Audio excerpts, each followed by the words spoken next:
नाही. पण महाराज म्हणतात की ज्याचं सगळं अवघं म्हणजे थोडंसं नाही, कारण थोडं तर सगळे देवावर प्रेम करतात. संकट आलं तर शेवटी कुणी नाही आठवलं तर पहिला कोण आठवतं? देव आठवतं. का तर थोडं तरी प्रेम आहे. पण थोडं नाही तर ज्याची अवघी माया माझ्या देवावर आहे तो वैष्णव.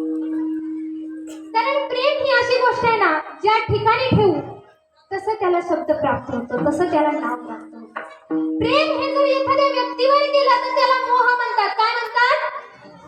मोठ्याने बोला जरा. काय म्हणतात? प्रेम जर हे एखाद्या वस्तूवर केलं तर त्याला आसक्ती म्हणतात. काय म्हणतात? पण तेच प्रेम जर माझ्या भगवंतावर केलं तर त्याला भक्ती म्हणतात. काय म्हणतात? काय म्हणतात? आपल्या विचारामध्ये प्रेम याची वेगळीच व्याख्या आहे. पण तेच प्रेम जर मनापासून माझ्या देवावर केलं तर त्यालाच काय म्हणतात? भक्ती म्हणतात.